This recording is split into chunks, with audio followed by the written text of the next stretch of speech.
that was prepared and given to me, and I'm going to make it part of the record. But I'm also going to divert a little bit this morning to talk about something that I'm even more familiar with, which is the real-life value of forensic science. Lawyers don't win cases. Facts win cases, and increasingly those facts are rooted in science. 20 years ago, I met a young man by the name of Ricky Tyrone Samuel. Ricky had a wonderful mother by the name of Sylvine who loved him and wanted a good life for him, and Ricky got into a little bit of trouble, as young men from time to time do. So Ricky had a choice. He could follow that sometimes predictable path for young people who get in trouble, or he could use that incident to try to turn his life around.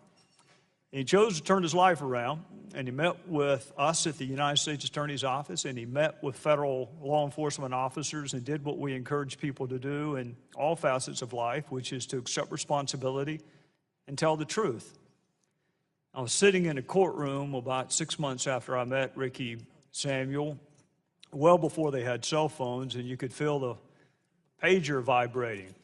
But you can't look at it, not in a room with a federal judge, so it just kept vibrating and vibrating and vibrating, and finally on a break I looked and saw those ominous numbers 911, connected with a callback number to an ATF agent who I was working the case with. And I called the ATF agent back, and he said, Ricky Samuel's body was found this morning on his knees beside an isolated, tranquil pond in northern Greenville County. No witnesses except the trees. No shell casings. Just a single bullet, execution style, in the back of his head. Now, I knew exactly who was responsible for killing Ricky Samuel. His name had just been released to the criminal defense attorneys that were defending someone in a federal criminal trial. Just released the name in discovery. But knowing something and proving something are two entirely different things. I knew who was responsible. Now we had to prove it. In Ricky's home in Spartanburg, there was a Bible. And that's not unusual in South Carolina to find a Bible, but this one was brand new. It was a gift from a man who had been visiting in the neighborhood, going door to door, trying to introduce people to Jesus. So the police took that Bible into evidence for some reason. They logged it in, and on a single solitary page in a single solitary book called Ezekiel was a fingerprint. Wouldn't be unusual to find a fingerprint in my wife's Bible or my grandmother's Bible. Pretty unusual to find one in a brand new Bible. So the police ran that fingerprint through the database, and it came back to a Bob Harry Fowler. Mr. Fowler was not a preacher. Mr. Fowler was not an evangelist. Mr. Fowler was a contract killer sent to Spartanburg, South Carolina to kill a federal witness. I don't remember the name of the technician. I do remember the name of the judge. I remember the name of the defense attorney. I remember the prosecutor who took the lead in that case, because it's the best prosecutor I've ever seen in my life or ever will see in my life, a man by the name of David Stevens. What I remember most of all is that Ricky Samuel's mother now knows who killed him. And she knows who killed him because a technician took the time to flip through every single page of a piece of evidence that most lawyers would have said, don't even collect it. Nothing can mitigate the pain of a loss, but knowing that the people who took your son's life are serving life without parole in federal prison is at least one way to close the chapter, at least on the criminal justice part of it.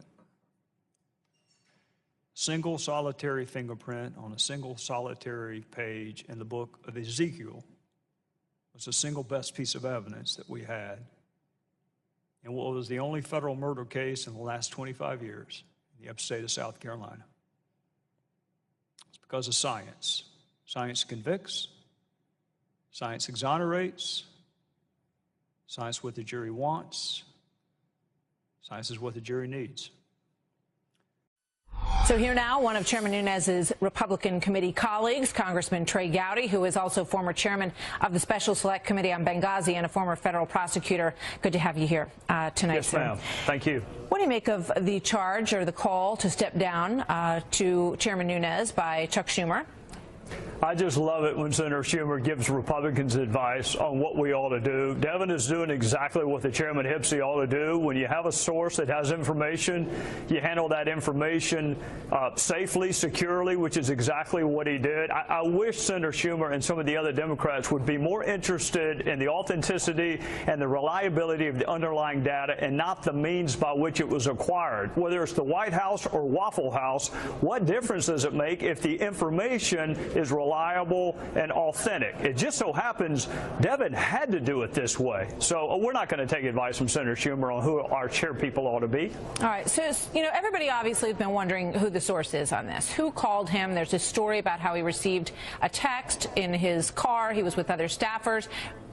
Just got out of the car quickly, left, went over to the White House, we now know, viewed those documents, and then the next day goes back to show them to the president. So that sort of lines up to appear that the person who revealed all this to him is either in the White House or was associated with the White House. Now, the narrative on that has changed a bit in the past two press briefings. Let's watch.